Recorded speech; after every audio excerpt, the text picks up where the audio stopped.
And I want to welcome everybody to the 8th day of the Feast of the Tabernacles. Lord said, we're going to read it in a little bit, but the Lord said in Leviticus chapter 23 that on this particular feast that you should feast 7 days and on the 8th day have a solemn assembly. Well, we have obeyed the commandment because we have feasted for 7 days, and I mean we have feasted for 7 days. I know I put on a few extra, but Lord said feast, so I just obeyed the commandment, that's all. Now he said to have a solemn assembly, and that is what we are here for. We are here to observe the solemn assembly. I titled the lesson, The Feast of Tabernacles, the 8th day. Now we're going to start this out in Leviticus chapter 23. That's where you find all God's high days listed. But in this lesson, we are going to show you what this 8th day of the Feast of the Tabernacles is really all about. Because it has a special meaning. And we are going to show you that in this lesson. Now, we want to begin in Leviticus chapter 23, as we always do on all of these feasts. Because I like to make it clear to everybody that these are the feasts of the Lord. These are not the feasts of the Jews. These are the feasts of the Lord that he commanded that they be kept in their seasons. And we are going to deal with the one that is in season this evening. But first, let's begin at verse 1. And I'm going to just show you what the Lord said unto Moses and told Moses to say unto the people. Start reading at Leviticus 23 and began reading at verse 1. Okay, go ahead and read, bro. And the Lord spake unto Moses, saying. Now notice, it is the Lord speaking unto Moses, and he is telling Moses what to tell the people. So just so we will be clear here, it is not Moses. Because sometimes when you deal with these feast days, they like to say that those are the laws of Moses. No, they're not. They are the laws of the Lord that he gave to Moses and told Moses to give unto the people. Continue reading. Now the Lord spake unto Moses, saying, go ahead and read. Speak unto the children of Israel, and say unto them concerning the feast of the Lord. Now he says, speak unto the children of Israel, but what he said to the children of Israel, it applies to everybody. But notice again here, he said concerning the feast of the Lord. If you don't leave here knowing anything else, at least leave here knowing that these are the feasts of the Lord. You find them all listed right here, people. All of the feasts of the Lord that he commanded to be kept in their seasons. Now he said, these are the feasts of the Lord. Speak unto the children of Israel concerning the feast of the Lord. Go ahead and read. Which you shall proclaim to be holy convocation. Even these are my feasts. Now he even said it again. He said, you shall proclaim them to be holy convocation, meaning you are supposed to have a gathering. And again, he says, even these are his feasts. So now we understand clearly that these are the Lord's feasts. He said it twice already. In fact, he's going to even say it again. Go ahead and read on. 6 days shall work be done, but the 7th day is the Sabbath of rest. Go ahead. And holy convocation. You shall do no work therein. It is the Sabbath of the Lord in all your dwellings. Now that did not change, and notice he said the 7th day, and it's still the 7th day. It has always been the 7th day, and it is still the 7th day. Now this is what God is saying. This is not what Moses is saying, or this is not what the house of Jacob is saying, but this is what God is saying. The Lord said, the 7th day, that is the Sabbath of the Lord, and you ought to have a holy convocation on that day. Go ahead and read the next verse now. These are the feasts of the Lord. Now again he says that these are the feasts of the Lord. Go ahead and read. Even holy convocations, which you shall proclaim in their seasons. Now he says, even holy convocations which ye shall proclaim in their season. In other words, there's a set time for each one of them. You know, the first one he named, that was the weekly Sabbath. That is the 7th day. So every 7th day you ought to have a holy convocation by the commandment of the Lord. Now he started to deal with the annual feast here, and we've gone through all of them, and we've come down to the very last one. So that is the one that's in season. The Lord said do it in its season. Now skip down to verse 33, and we will deal with the one that is in season. Go ahead and read, bro. And the Lord spake unto Moses, saying, Speak unto the children of Israel, saying, The 15th day of this 7th month shall be the Feast of Tabernacles for 7 days unto the Lord. Now, he said the 15th day of the 7th month, and 7 days ago it was the 15th day of the 7th month, according to God's calendar, okay?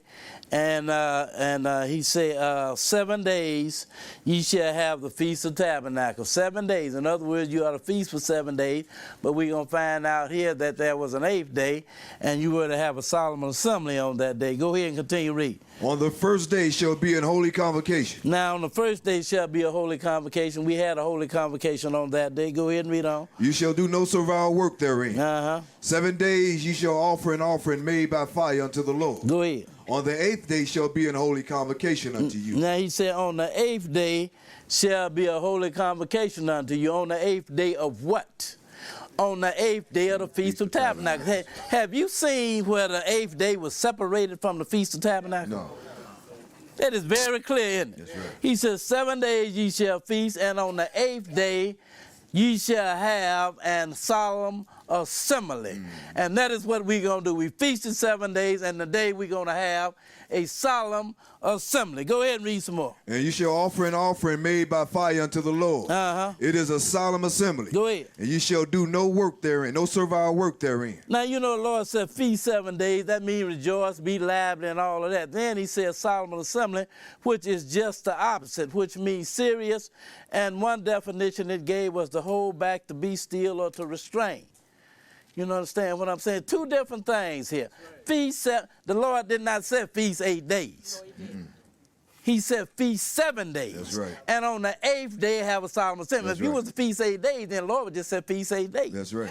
But he said feast 7 days. That's right. And then on the 8th day have a solemn assembly. Feast means to rejoice. Then solemn assembly, that's quite different, to be serious, to refrain, to restrain yourself, to hold back, in other words. Now, let's go to Numbers chapter 29, because the first thing we want to do is we're going to establish that the Feast of Tabernacles consists of 8 days. Sure. Let's start reading at Numbers chapter 29. And we'll begin reading at verse 12. Well, you already read it in Leviticus. Feast 7 days, and on the 8th day have a solemn assembly. On the 8th day of the Feast of the Tabernacles. Right. To get 8, you first have to get 1, 2, 3, 4, 5, 6, 7. Right. God don't just jump up and holler 8. You That's understand right. what I'm saying? Right. So now to get to 8, you had to go through 1, 2, 3, 4, 5, 6, 7. Now, let's look at it again here. This time in Numbers chapter 29. We're going to just skip about because there were certain offerings that were to be made on this Feast of the Tabernacles.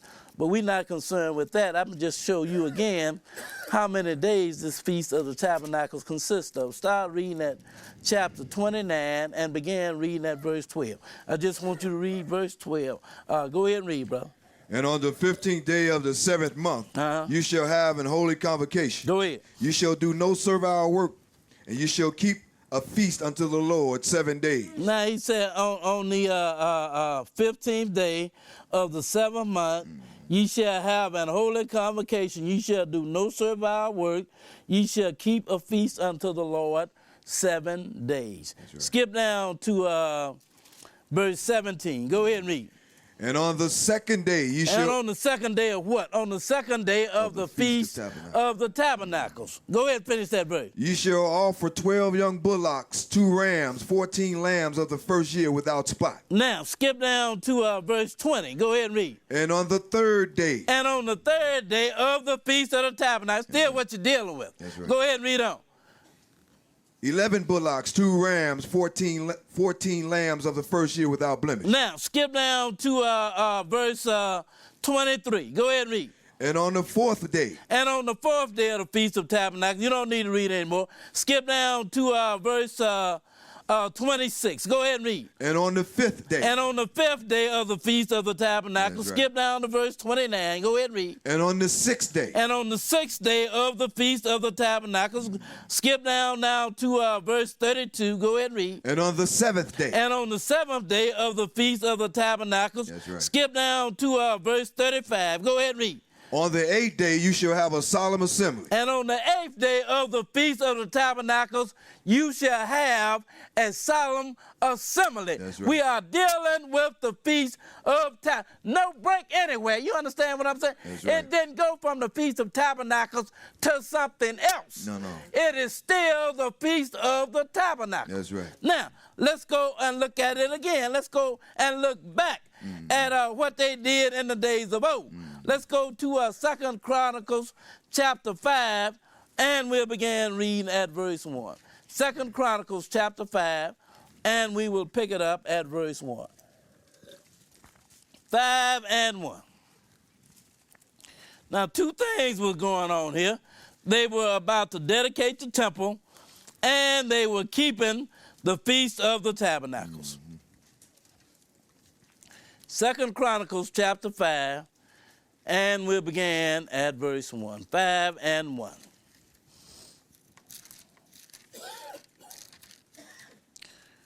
Okay, when you get it, go ahead and read, brother.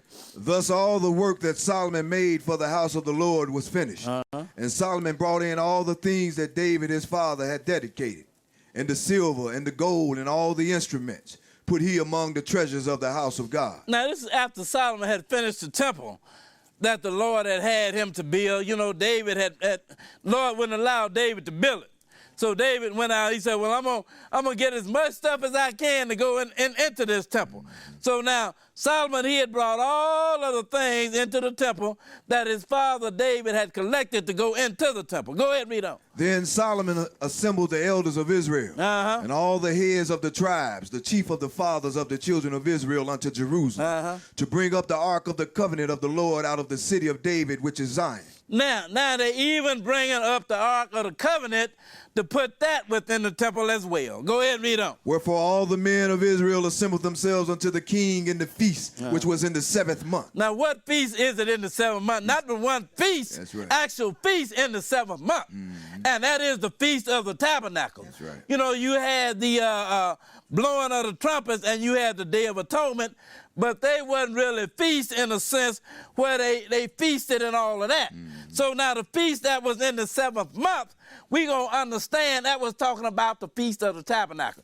So now they're getting ready to dedicate the temple, and they're keeping the Feast of the Tabernacles as well. Go ahead and read on. 4.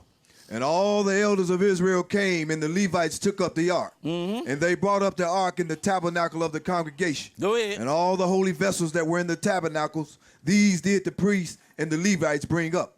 And also King Solomon, and all the congregation of Israel that were assembled unto him before the ark, sacrificed sheep and oxen, which could not be told nor numbered for multitude. Now, you know, this was a big happening going on right here. You know, they were dedicating the temple, and they were keeping the Feast of the Tabernacles as well. So, you know, this was a big event that was going on, but I'm going to show you who showed up at this Feast of the Tabernacles when this temple was being dedicated. Go ahead and read on. And the priest brought in the ark of the covenant of the Lord unto his place, to the oracle of the house, and to the most holy place, Go ahead and read. even under the wings of the cherubims. For the cherubim spread forth their wings over the place of the ark, and the cherubims covered the ark and staves thereof above. And they drew out the staves of the ark, that the ends of the staves were seen from the ark before the oracle, but they were not seen without. And there it is unto this day. And there was nothing in the ark save the 2 tables which Moses put therein at Horeb, Go ahead, when read. the Lord made a covenant with the children of Israel when they came out of Egypt. And it came to pass, when the priests were come out of the holy place, for all the priests that were present were sacrificed, and did not then wait by course. Also the Levites, which were the singers, all of them of Asaph, of Heman, of Jeduthun, with their sons and their brethren, being arrayed in white linen, having cymbals and psalteries and harps.